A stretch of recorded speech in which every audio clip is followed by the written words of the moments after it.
सांगलीच्या जागेबाबत अनिश्चितता निर्माण झाल्यामुळे आणि विशाल पाटील यांना उमेदवारी अद्यापही जाहीर झाली नसल्यामुळे काँग्रेस कार्यकर्ते आक्रमक झाले होते आणि काल काँग्रेस भवनवरील हा जो जुना फलक होता त्या फलकावर पांढरा कलर काही कार्यकर्त्यांनी फासून या संपूर्ण घटनेचा निषेध केला होता आणि विशालदादा पाटील यांना उमेदवारी मिळावी अशी आग्रही मागणी या कार्यकर्त्यांनी कालही केली होती आणि आजही त्यांची आग्रही मागण्याने या कालच्या घटनेनंतर विशालदादा पाटील यांनी तातडीनं सूचना देऊन हा सांगली जिल्हा काँग्रेस कमिटीचा फलक नव्यानं लावण्याबाबतच्या सूचना कार्यकर्त्यांना दिल्या होत्या आणि त्या पद्धतीनं सर्व कार्यकर्त्यांनी हा फलक या ठिकाणी लावलेला आहे। आपल्यासोबत काही कार्यकर्ते आहेत, मला सांगा की काल काँग्रेसचा शब्द पुसला गेला आणि आज पुन्हा नवीन बोर्ड लावण्यात आला, थोडक्यामध्ये सांगा काय आहे? काल कार्यकर्त्यांच्या सहनशीलतेचा अंत हा संपलेला आहे आणि अशा परिस्थितीमध्ये कार्यकर्त्यांनी तो काँग्रेस शब्द फोडला होता, पण आमच्या प्रत्येक कार्यकर्त्याच्या रक्तामध्ये काँग्रेस आहे।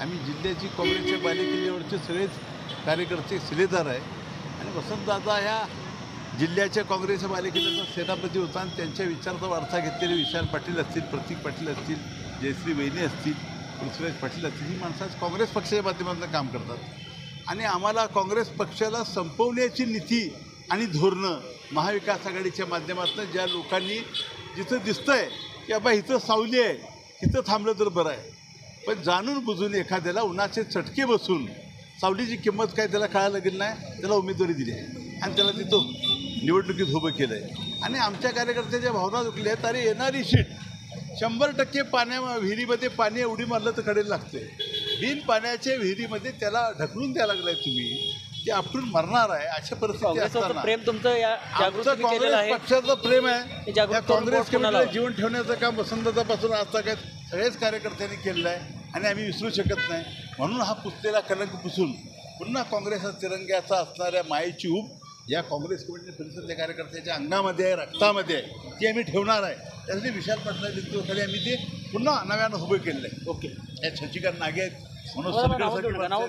तुम्हाला काय वाटतंय सांगा या संदर्भात तुम्हाला काय वाटतंय? जो पांढरा कलर लावला याचं काय आम्ही समर्थन करत नाही, आमच्या नेत्यांनी समर्थन केलेलं नाही आहे, पण ही वेळ कार्यकर्त्यांच्यावर का आली?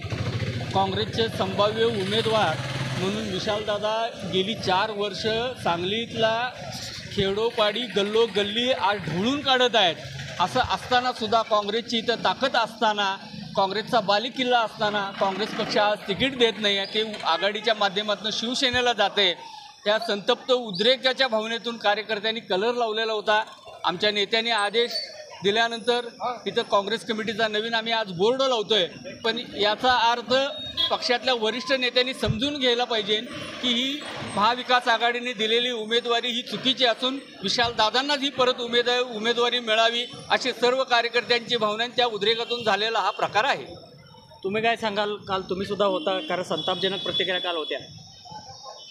महाविकास आघाडीनं आदरणीय विशालदादांना तिकीट दिलं नव्हतं, त्या उद्रेकानं आजही काँग्रेसच्या कार्यकर्त्यांच्या मनाच्या भावना त्याच पद्धतीच्या आहेत, पण वरिष्ठ नेत्यांनी आदरणीय विशालदादांनी सांगितलं की आपण संयम बाळगावा, आपण कुठल्याही पद्धतीचं वेडंवाकडं पाऊल उचलू नये।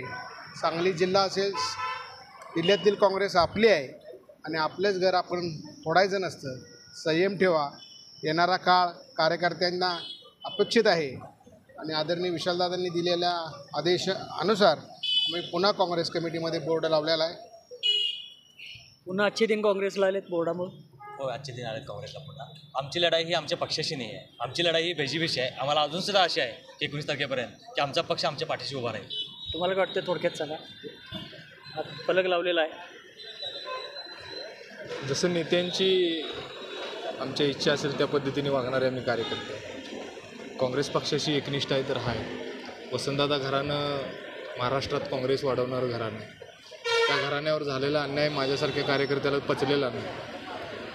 कदाचित कार्यकर्त्यांकडून झालेली चूक असेल काल जे काँग्रेसला फसलेलं ते पांढराचे पुसवलं, पण आज ती चूक दुरुस्त करण्याचं काम आमच्या सगळ्या कार्यकर्त्यांना दादाने सांगितलं, त्या पद्धतीनं आम्ही तो बोर्ड लावलेला आहे आणि पुन्हा असं होणार नाही। जे नेत्यांची भूमिका असेल ती आमची भूमिका असेल। बरोबर। नक्कीच या ठिकाणी कार्यकर्त्यांची भावना लक्षात घेतली. काल कार्यकर्त्यांच्या भावना अनावर होत्या, कारण उमेदवारी विशालदादांच्या बाबतीत अद्यापही अस्पष्ट होती.